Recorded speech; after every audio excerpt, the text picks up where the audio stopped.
Buenas noches, damas y caballeros. Bienvenidos a otro encuentro especial. Soy Nero. Antes de comenzar, quiero saber quiénes me acompañan hoy.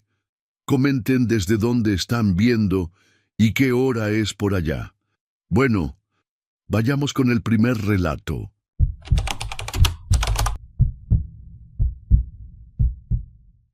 ¿Qué tal, Nero? Mi nombre es Nazario Bustamante. Y lo que voy a contarte es algo que todavía me cuesta trabajo procesar, aunque ya pasó más de un año. Trabajo en una empresa de logística en Monterrey, en el área administrativa. Es un trabajo tranquilo, sin muchas emociones, de esos en los que la rutina se vuelve tan pesada que dejas de notar lo que tienes enfrente. Eso fue exactamente lo que me pasó durante 18 meses. La oficina donde trabajo tiene cubículos grises, separados por mamparas de melanina. Son espacios pequeños, apenas suficientes para una computadora, un archivero y una silla que cruje cuando te mueves. El cubículo de al lado era el de Efraín Solís. Llegaba siempre antes que yo, a las 7 de la mañana en punto, y se iba exactamente a las 5 de la tarde. Nunca un minuto antes, nunca uno después. Yo lo noté desde el principio, pero lo tomé como una costumbre inofensiva. Hay gente así, disciplinada hasta el extremo. No era antipático, tampoco era simpático, era neutral, como si estuviera diseñado para no llamar la atención. Cuando alguien le preguntaba algo, respondía con lo mínimo necesario. Nunca contaba chistes, nunca hablaba de fin de semana, nunca preguntaba cómo estabas. En los convivios de cumpleaños aparecía, comía un pedazo de pastel y se regresaba a su lugar sin que nadie realmente recordara haberlo saludado. Era uno de esos compañeros que están, pero que no están. Yo tampoco hice mucho por conocerlo. Seré honesto, me daba flojera. Tenía mis amigos en la oficina, mis chismes, mi café de las 10 de la mañana con Sandra de contabilidad. Efraín no encajaba en nada de eso y nunca intentó hacerlo. A veces lo veía con su lonchera de plástico negro, comiendo solo en su escritorio frente a la pantalla. Pensaba que era de esas personas introvertidas que prefieren la soledad. No le di más importancia de la que merece el color de las paredes. Durante esos 18 meses, Efraín nunca faltó un solo día, nunca llegó tarde, nunca pidió un día libre. Una vez me dijo en una de las pocas conversaciones que tuvimos que él no necesitaba vacaciones porque no tenía a dónde ir. Lo dijo sin tristeza, sin ninguna emoción particular. Simplemente lo declaró, como quien dice que no le gusta el picante. Yo me reí un poco, incómodo, y cambié el tema. Ahora esa frase me parece diferente, completamente diferente. Todo cambió un martes de noviembre, a las 6:15 de la tarde, cuando ya casi todos se habían ido. Yo me había quedado terminando un reporte y al buscar mi chamarra, la que siempre cuelgo en el respaldo de mi silla, tomé la que estaba en el gancho de la mampara de al lado. Era idéntica a la mía, negra, de nylon, sin ninguna marca visible. Me la puse, eché a caminar hacia el estacionamiento y fue entonces cuando metí la mano al bolsillo derecho y sentí algo que no debería estar ahí. Lo primero que saqué fue un papel doblado en 4. Lo abrí sin pensarlo mucho, creyendo que podría ser una nota mía que había olvidado. Pero la letra no era mía, era pequeña, apretada, perfectamente uniforme, como si la hubiera escrito una máquina. Decía una hora, una dirección y el día de la semana. Martes. La dirección era la mía. Mi calle, mi número, mi colonia. Me quedé parado en el estacionamiento sin entender qué estaba viendo. Pensé que era una coincidencia, que me había equivocado de chamarra y el papel no tenía nada que ver conmigo. Metí la mano al otro bolsillo y saqué algo más. Eran fotos impresas en papel fotográfico, del tamaño de una tarjeta postal, cortadas con tijeras de manera prolija. Las sostuve bajo la luz del poste y tardé varios segundos en reconocer lo que estaba viendo. Era mi esposa, Gabriela, Estaba caminando por la banqueta frente a nuestra casa. En otra foto salía regando las plantas en la entrada. En otra, más cerrando la puerta de su coche. Las imágenes eran nítidas, tomadas desde lejos, con un lente que capturaba cada detalle sin que ella supiera que alguien la estaba mirando. Conté las fotos ahí mismo, con las manos temblando. Eran 11. 11 imágenes distintas, en días distintos, con ropa distinta. Algunas eran de mañana, otras de tarde. En una salía con la bata puesta, recogiendo el periódico desde la puerta, algo que hacía exactamente a las 7:20 de la mañana todos los días. Yo sabía ese detalle porque vivía con ella. Alguien más también lo sabía. Alguien había estado ahí, afuera, en la calle, con suficiente paciencia y equipo para documentar su rutina sin ser notado. Volteé las fotos. En el reverso de cada una había anotaciones escritas con la misma letra fría y meticulosa de la nota. Decían cosas como: sale sin paraguas cuando nublado, regresa entre las 6 y las 6:15 de la tarde, los jueves recoge a la niña sola. Esa última me golpeó en el pecho como un puñetazo. Tenemos una hija, Valeria, de 7 años. Alguien había observado a mi familia con la precisión de quien planifica algo. No era curiosidad, era documentación, era metodología. Llamé a Gabriela en ese momento, parado junto a mi coche sin poder meterme a él. Le dije que echara llave, que no abriera a nadie, que ya iba para allá. No le expliqué nada todavía porque yo mismo no tenía palabras para explicarlo. Manejé los 40 minutos que hay de la oficina a mi casa con una presión en el pecho que no me dejaba respirar bien. Seguía pensando que había alguna explicación lógica, que me estaba equivocando de algo, que esas fotos tenían una razón que yo todavía no veía. Al día siguiente llegué temprano a la oficina, antes de las 8 de la mañana. Quería ver a Efraín, devolverle la chamarra y preguntarle directamente qué significaba todo eso, pero su cubículo estaba vacío. No había llegado. A las 10 de la mañana seguía sin aparecer, cosa que nunca había pasado en 18 meses. Fui con recursos humanos y pedí hablar con alguien de confianza. Le puse las fotos sobre el escritorio y le dije que necesitaba que revisaran el expediente de Efraín Solís con urgencia. Lo que encontraron no tenía ninguna explicación lógica. La encargada de recursos humanos se llamaba Perla. Era una mujer seria, de las que no se alteran fácilmente. La vi teclear el nombre de Efraín Solís en el sistema, esperar, teclear de nuevo, fruncir el ceño. Me dijo que el expediente estaba completo. CURP, RFC, carta de no antecedentes, referencias laborales, todo en orden. Le pedí que verificara directamente con el SATE y con el registro civil. Tardó como 1 hora. Cuando regresó a su escritorio, tenía una expresión que no le había visto antes. Me dijo que la CURP no existía en ninguna base de datos oficial. Llamamos a la empresa de seguridad que hacía los filtros de contratación. Ellos también confirmaron que los documentos que Efraín había presentado eran falsificaciones bien hechas, suficientemente convincentes para pasar los filtros estándar. Las referencias laborales eran números telefónicos que ya no existían o que correspondían a negocios cerrados. La dirección que había dado en su solicitud era un lote baldío en Apodaca. Nadie había verificado nada en persona. Nadie tenía por qué sospechar. Era un expediente construido con paciencia y con conocimiento de cómo funcionan estos procesos. Perla llamó al departamento jurídico de la empresa y ellos contactaron al Ministerio Público esa misma tarde. Llegaron 2 agentes a la oficina cerca de las 4. Les entregué la chamarra con todo lo que había dentro.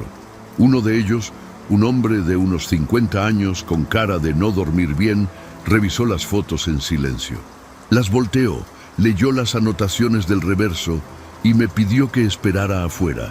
Estuve sentado en el pasillo durante casi 40 minutos sin que nadie me dijera nada. Cuando el agente salió, Su expresión me confirmó que las cosas eran peores de lo que yo pensaba. Me dijeron que iban a necesitar tomar las huellas del cubículo de Efraín antes de que alguien lo tocara. Acordonaron el área con cinta y trabajaron durante casi 2 horas. Al día siguiente me llamaron para pedirme que fuera a las instalaciones del Ministerio Público. Me hicieron esperar en una sala pequeña con una mesa de metal y 2 sillas. Cuando entró el agente, traía una carpeta delgada. La abrió, sacó una hoja y me la pasó sin decir nada primero. Era una ficha con una foto. La foto era de Efraín. El nombre debajo no era Efraín Solís. El nombre real era otro, uno que no voy a repetir aquí.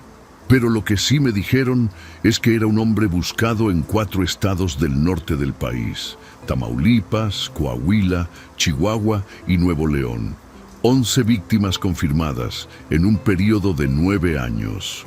Todas mujeres, todas en un rango de edad de entre 28 y 42 años.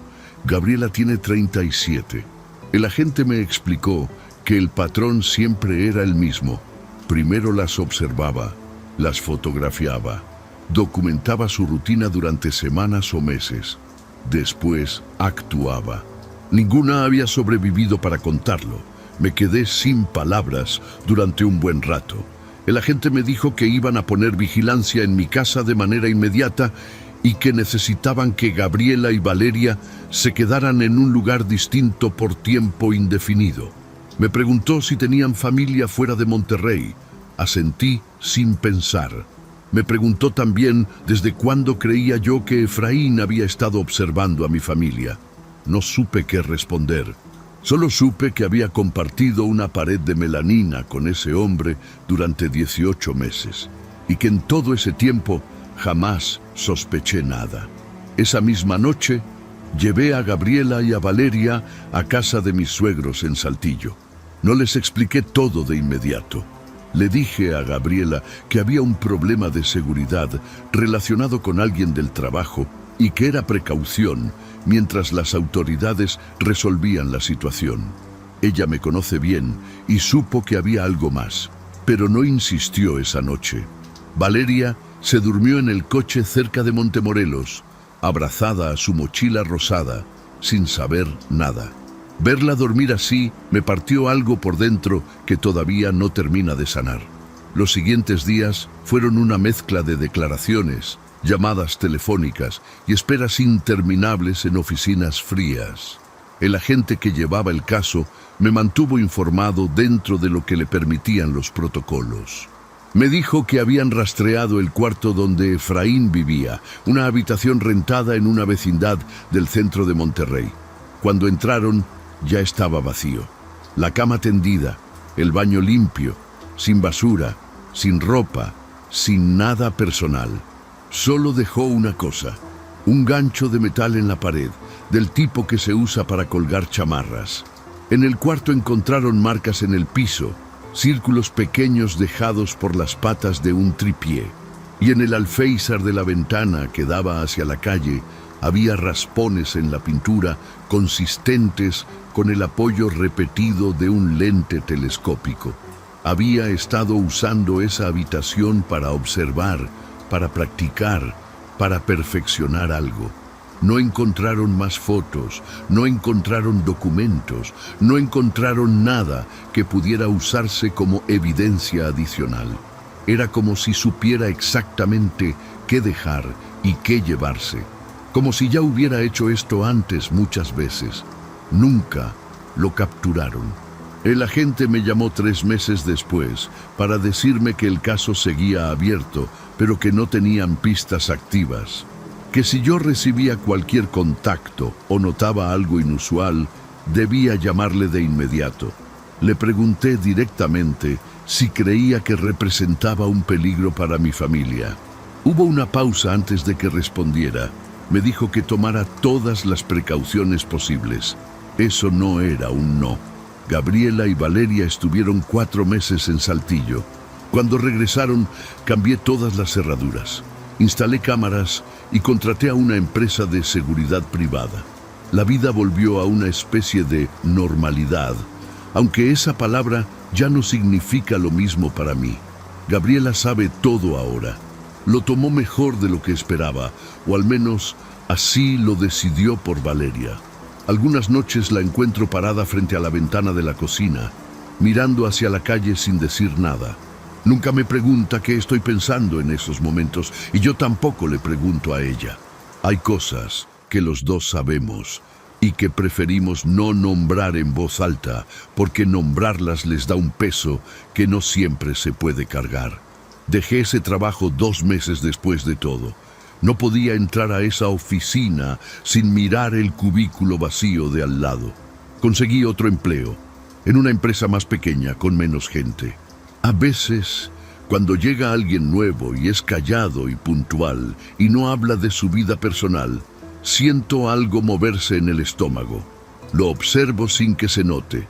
Busco señales que no sé bien cómo definir. No sé si eso es prudencia o si ya es otra cosa. Lo que sí sé es que todavía no encuentro respuesta a la pregunta que más me quita el sueño. ¿Cuánto tiempo estuvo parado afuera de mi casa mirando por nuestra ventana antes de que yo tomara esa chamarra por error?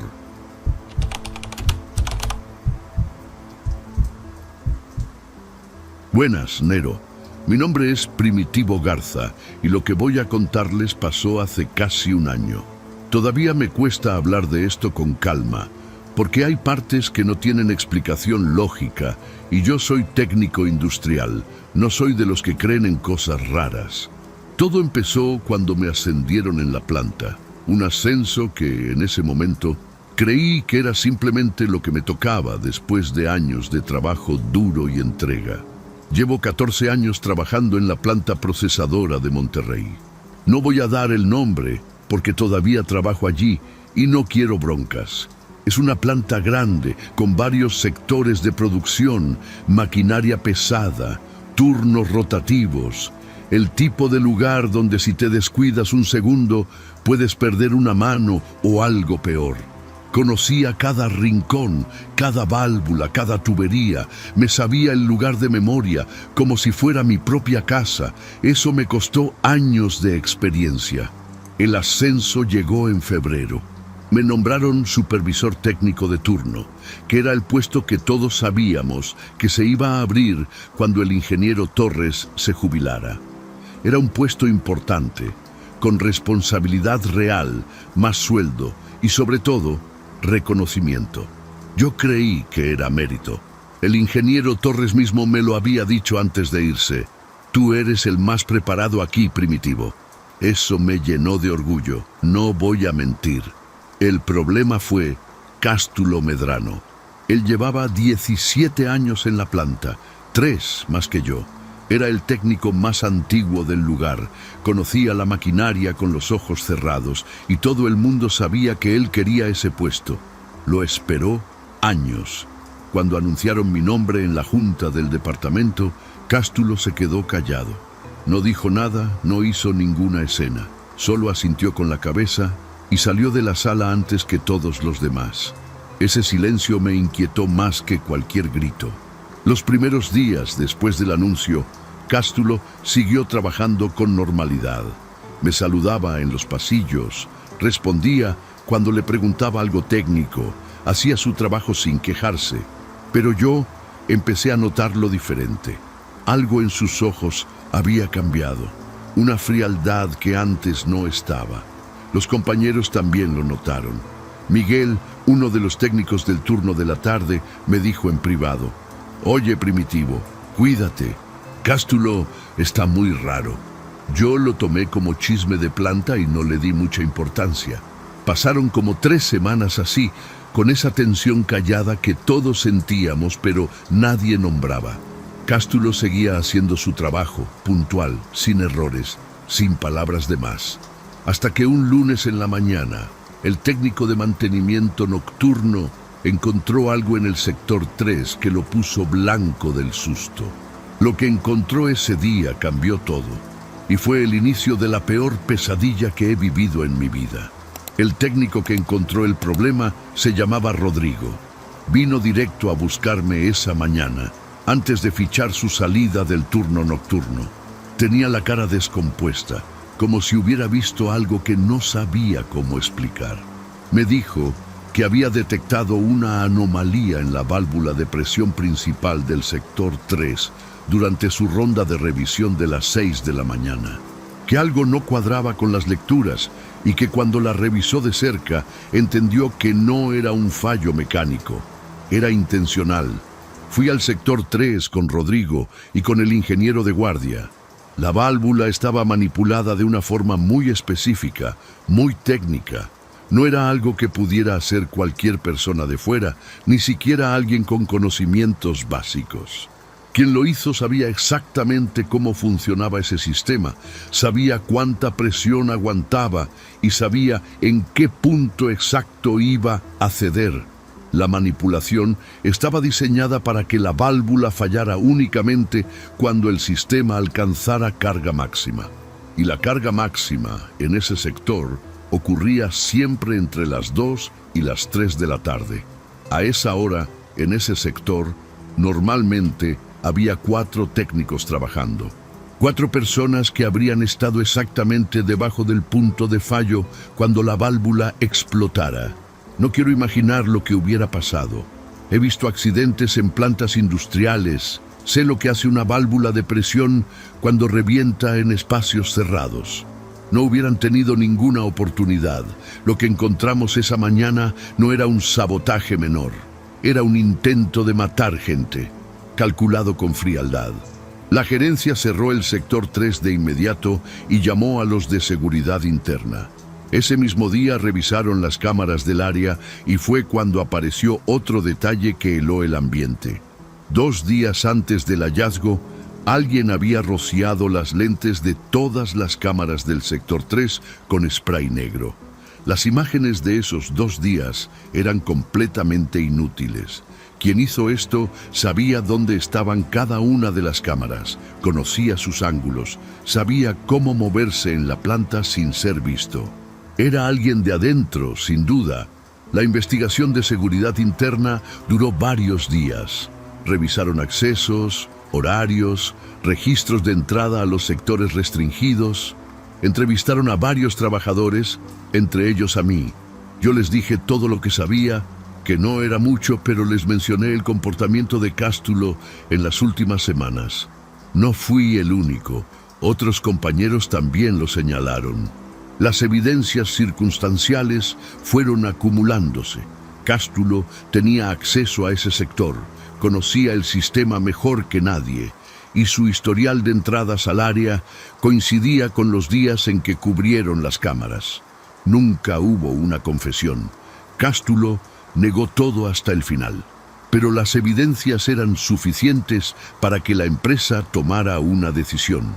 Lo llamaron a una reunión con recursos humanos y con el área legal una tarde de jueves, a las 4.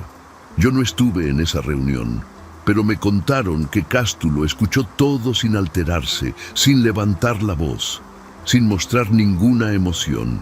Firmó los papeles de su liquidación en silencio, recogió sus cosas del casillero y salió de la planta caminando despacio, sin voltear atrás.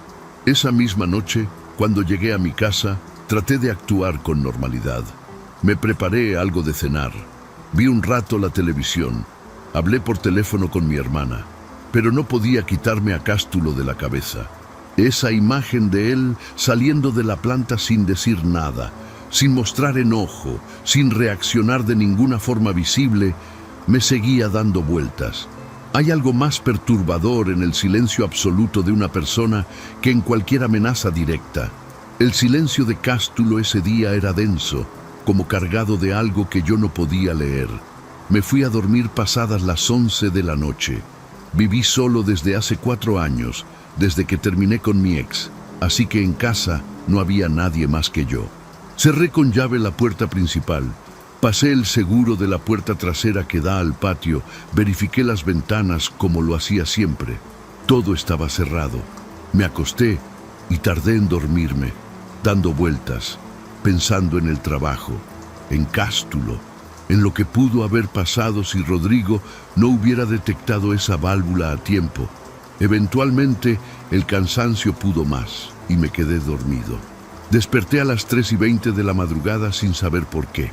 No hubo un ruido fuerte, no fue una pesadilla, simplemente abrí los ojos de golpe con esa sensación rara de que algo no estaba bien. Me quedé quieto unos segundos escuchando. La casa estaba en silencio. Me senté en la cama despacio y fue entonces cuando lo vi. Sobre la cama, a un lado de mis piernas, había algo doblado con cuidado. Tardé un par de segundos en enfocar la vista en la oscuridad, antes de entender lo que estaba viendo. Era mi chamarra de trabajo. La chamarra azul marino, con el logotipo de la planta bordado en el pecho, la que yo guardaba en mi casillero personal dentro de las instalaciones. Un casillero con candado de combinación que solo yo conocía. No había otra copia de esa combinación en ningún lado, ni siquiera en recursos humanos. La chamarra estaba perfectamente doblada, con una precisión casi obsesiva, colocada justo en el centro de la cama, no tirada, no arrugada, doblada. Como si alguien hubiera querido que yo notara exactamente eso. Me levanté de golpe y revisé toda la casa. Prendí cada luz, abrí cada closet, revisé debajo de las camas, detrás de las cortinas, el baño, la cocina, el patio trasero. No había nadie. Las puertas seguían con llave, las ventanas seguían cerradas por dentro. No había señales de que alguien hubiera forzado ninguna entrada, ni marcos rotos, ni vidrios, ni cerraduras dañadas. La casa estaba exactamente como la había dejado antes de dormir, completamente cerrada, y sin embargo, alguien había estado adentro. Llamé a la policía esa misma madrugada, como a las 4:10. Vinieron 2 agentes, revisaron todo, tomaron mi declaración.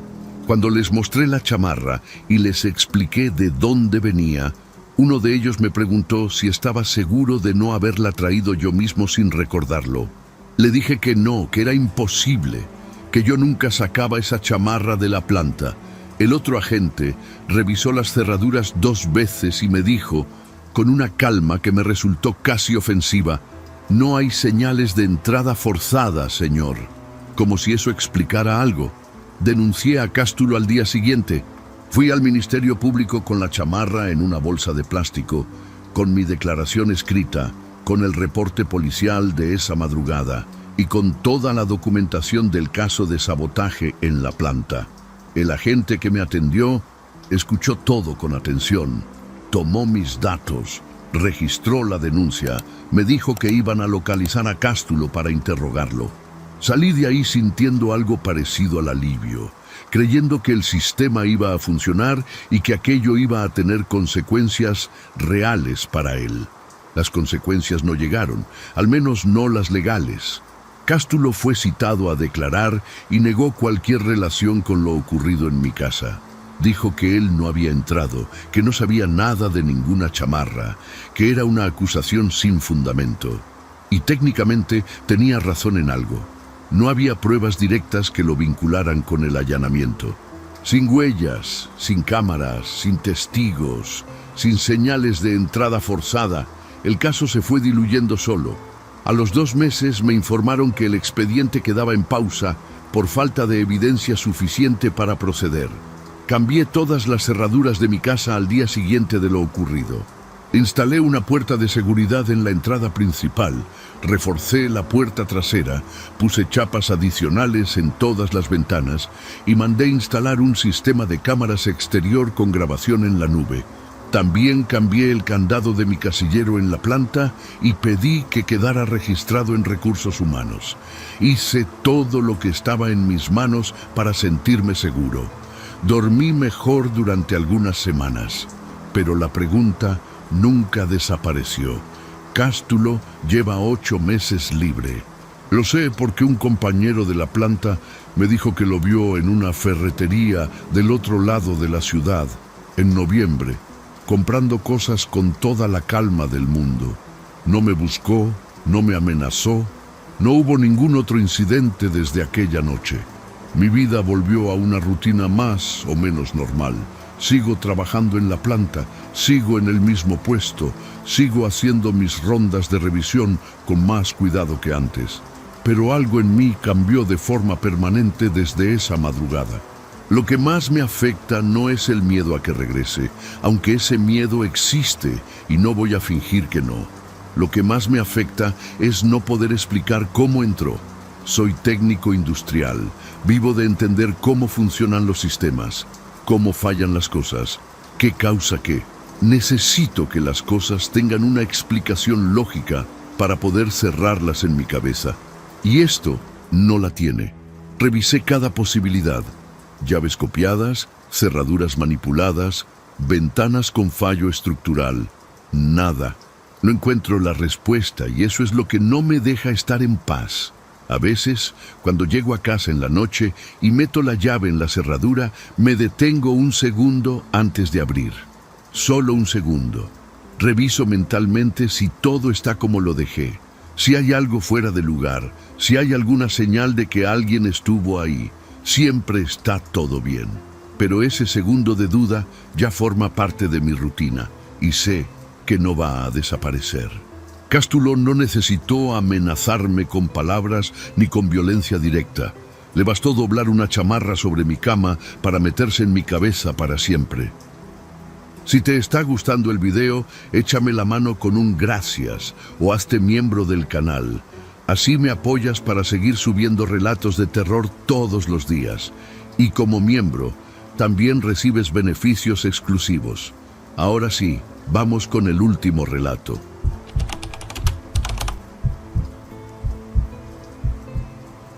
¿Qué tal, Nero? Mi nombre es Serafín Ibáñez y lo que voy a contarles le cambió la vida a mi familia de una forma que todavía me cuesta procesar. No es fácil hablar de esto, pero creo que es necesario. Hay cosas que uno no ve venir, situaciones que se van formando en silencio mientras uno sigue con su vida normal, sin sospechar nada. Así fue exactamente como empezó todo. Sin ruido, sin señales claras, solo una persona nueva en la oficina. Leoncio Duarte llegó a mi empresa hace 2 años. Vino recomendado por un conocido del área de recursos humanos.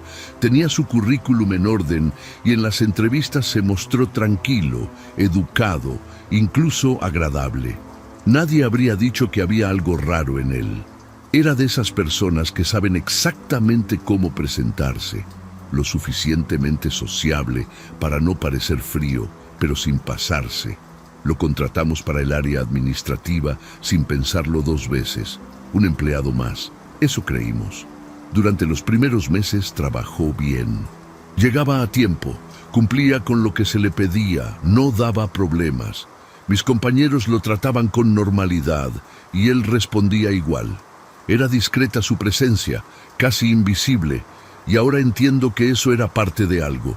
No el descuido de alguien tímido, sino la estrategia de alguien que necesitaba pasar desapercibido mientras hacía otra cosa. Leoncio nunca llamaba la atención porque no le convenía hacerlo.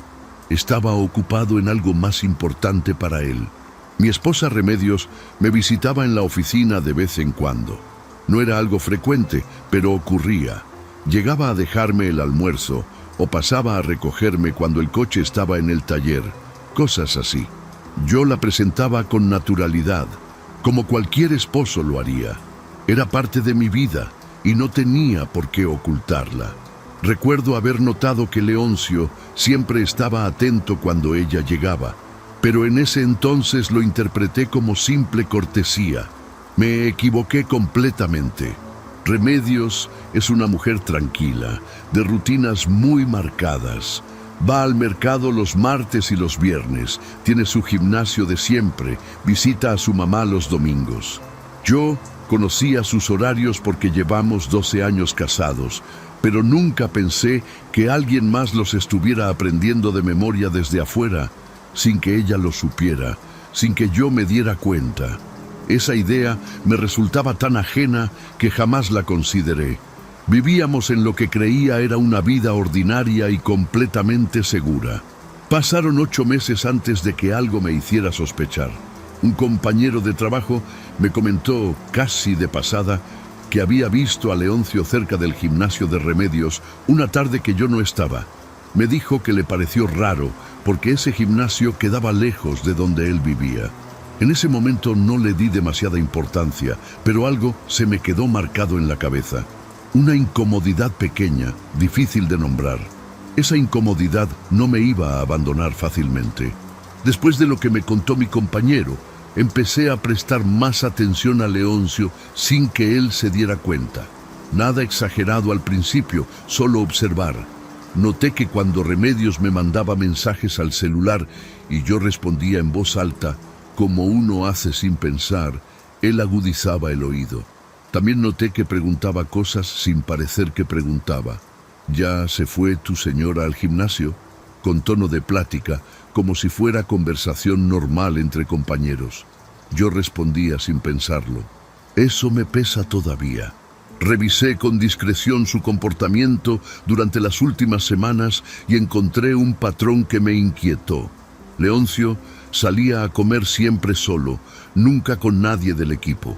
Llegaba antes que todos y se quedaba después. Una vez lo vi fotografiar algo con el celular cerca de mi escritorio, pero cuando me acerqué ya había guardado el teléfono.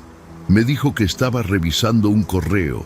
Le creí en ese momento porque no tenía razón suficiente para no creerle. Pero guardé esa imagen en la memoria. Decidí hablar con el encargado de recursos humanos sin hacer ruido. Le pedí que revisara los accesos al sistema de la empresa para ver qué archivos había consultado Leoncio fuera de sus responsabilidades. Lo que encontraron tardó 3 días en estar listo, y cuando me lo mostraron sentí el estómago frío. Había entrado en repetidas ocasiones a una carpeta compartida donde yo guardaba documentos personales, incluyendo algunos con la dirección de nuestra casa y los datos del coche de Remedios. Lo había hecho desde el primer mes. Confrontarlo directamente no era una opción que quisiera tomar yo solo. Llamé a un abogado esa misma tarde y al día siguiente fui con todo a la dirección general. La empresa actuó rápido, hay que reconocerlo. En menos de 48 horas, Leoncio fue citado, confrontado con las evidencias de los accesos no autorizados y despedido. Se fue sin escándalo, sin alzar la voz.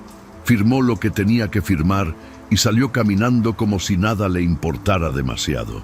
Eso fue lo que más me perturbó de ese momento. Esa misma noche puse una denuncia formal ante el Ministerio Público.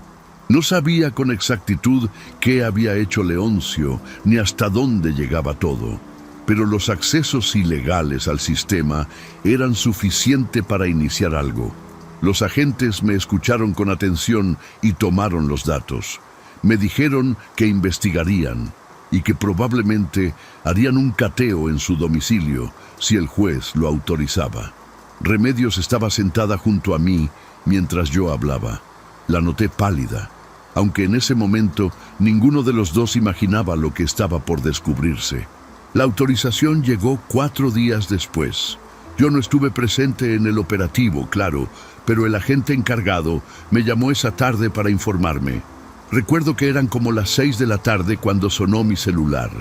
Su voz era calmada, profesional, pero había algo en el tono que me indicó antes de que dijera una sola palabra que lo que habían encontrado era serio. Me pidió que fuera a las instalaciones al día siguiente para hablar en persona. Esa noche no dormí nada. Llegué al Ministerio Público a las 9 de la mañana. El agente me recibió en una sala pequeña, sin ventanas, con una mesa y 4 sillas. Me ofreció café y yo lo rechacé. No tenía hambre ni sed, solo quería saber. Se sentó frente a mí, abrió una carpeta y me explicó con calma lo que habían encontrado en el departamento de Leoncio. Conforme hablaba, yo sentía que el aire de esa sala se iba haciendo más pesado, más difícil de respirar. Escuché todo sin interrumpirlo una sola vez. El departamento por fuera era completamente normal. Un lugar modesto, ordenado, sin nada que llamara la atención desde la calle. Pero adentro había un cuarto que Leoncio mantenía con llave, separado del resto. Cuando los peritos lo abrieron, encontraron las paredes completamente tapizadas con fotografías de Remedios. No eran fotos robadas de redes sociales, ni imágenes borrosas. Eran fotografías tomadas de cerca, en distintos lugares, en distintos días. Ella en el mercado, en el gimnasio, entrando a casa de su mamá, caminando sola por la calle, cientos de ellas. Debajo de las fotografías había una estructura organizada con fechas y horarios escritos a mano. El agente me explicó que era un registro de movimientos, detallado y continuo, que abarcaba 8 meses completos. Leoncio había documentado cada rutina de Remedios con una precisión que los mismos peritos describieron como metódica. Sabía a qué hora salía, qué camino tomaba, cuánto tardaba en cada lugar, con quién iba. Había notas sobre sus hábitos, sus preferencias, incluso sobre la ropa que usaba con más frecuencia. Leer eso me descompuso por completo, pero lo que me quitó el habla por varios segundos fueron los frascos. El agente los describió uno por uno. Eran recipientes de vidrio, de distintos tamaños, todos etiquetados con letra clara. Las etiquetas indicaban el lugar y la fecha de recolección. Adentro había cabello, cabello de Remedios recogido en los lugares que ella frecuentaba, el asiento del gimnasio, el respaldo de una silla en la sala de espera del médico, el interior de un autobús que ella tomaba los viernes. Los peritos confirmaron que era suyo mediante análisis. Conté 19 frascos. El agente continuó hablando y llegó a la parte que me heló la sangre de una manera diferente, más profunda. Me dijo que al revisar el diario que encontraron en ese cuarto, los investigadores identificaron referencias a otras mujeres, anteriores a Remedios. No una ni dos, varias. Y que al cruzar esa información con registros existentes, encontraron que 2 de esas mujeres constaban como personas desaparecidas en distintos estados del país. Sus casos llevaban años sin resolverse. El agente me miró directo a los ojos cuando me dijo eso, y yo entendí el peso de lo que implicaba. Me fui de esa reunión como pude. Manejé de regreso a la casa sin recordar el trayecto. Remedios estaba esperándome en la sala y cuando me vio la cara supo que las noticias eran graves. Le conté todo, sin omitir nada, porque ella tenía derecho a saber. Lloramos juntos un rato largo. Esa noche pusimos doble llave en todas las puertas. Revisamos las ventanas y yo llamé a mi hermano para que se quedara unos días con nosotros. El miedo ya vivía adentro de la casa y no había forma sencilla de sacarlo. Leoncio Duarte murió semanas después de su detención. El agente me llamó una mañana para informarme. Fue un paro cardíaco, me dijeron, mientras estaba bajo custodia esperando el proceso legal. No sé cómo sentirme al respecto todavía. Una parte de mí sintió algo parecido al alivio y esa misma parte me genera culpa cuando lo pienso despacio. Pero también sentí una pérdida extraña, la pérdida de respuestas que ya nunca van a llegar. Las 2 mujeres desaparecidas que aparecían en su diario siguen sin ser encontradas. Eso no cambia. La investigación continuó varios meses después de su muerte. Los peritos analizaron todo lo que encontraron en ese cuarto con detalle. Determinaron que Leoncio había desarrollado su metodología de forma progresiva durante años, perfeccionándola cada vez. No era improvisación ni obsesión repentina. Era un proceso construido con paciencia, con aprendizaje acumulado, con correcciones. Eso fue lo que más perturbó a los investigadores, la evidencia de que había mejorado con el tiempo, como si para él fuera un oficio, algo que se practica, que se afina, que se perfecciona con cada nueva víctima. Los psicólogos forenses que revisaron el caso explicaron en términos técnicos lo que Leoncio representaba. Yo no entendí todo, pero sí entendí lo suficiente.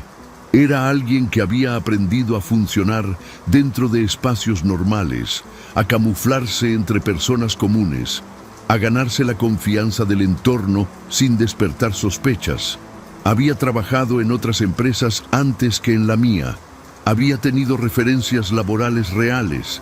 Alguien lo había recomendado sin saber nada.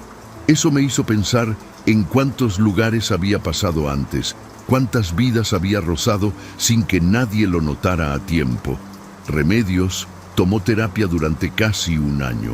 Fue difícil para ella, no solo por el miedo, sino por la sensación de haber sido observada sin saberlo durante tanto tiempo, de que alguien había estudiado sus movimientos más cotidianos con una intención que todavía le cuesta nombrar. Hubo semanas en que no quería salir de casa para nada. Hubo noches en que se despertaba y necesitaba verificar que todas las puertas estuvieran cerradas. Yo lo entendí siempre. Nunca le pedí que se apurara a sentirse bien. Ese tipo de herida no tiene calendario. Cambiamos varias cosas en nuestra vida después de todo esto. Nos mudamos a otra colonia. Remedios cambió su gimnasio, sus rutas, sus horarios. Instalamos cámaras en la entrada de la casa y contratamos una app de seguridad para el celular. No son medidas que eliminen el miedo de raíz, lo sé, pero nos dan algo de control sobre un espacio que sentimos vulnerable. La normalidad que teníamos antes no regresó exactamente igual. Lo que regresó fue algo parecido, pero con más capas encima, más conciencia, menos ingenuidad. Hoy Remedios no sale sola. No es una decisión que le impuse ni una limitación que aceptó sin cuestionarla. Es algo que ella misma decidió, al menos por ahora, mientras el tiempo va haciendo lo que puede. Yo la acompaño a donde necesita ir, y ella me espera cuando yo tengo que salir primero. Nos cuidamos de una forma que antes no teníamos que pensar. Lo que me queda claro después de todo es que el peligro no siempre llega con cara de amenaza. A veces llega puntual, con el currículum en orden y una sonrisa completamente normal.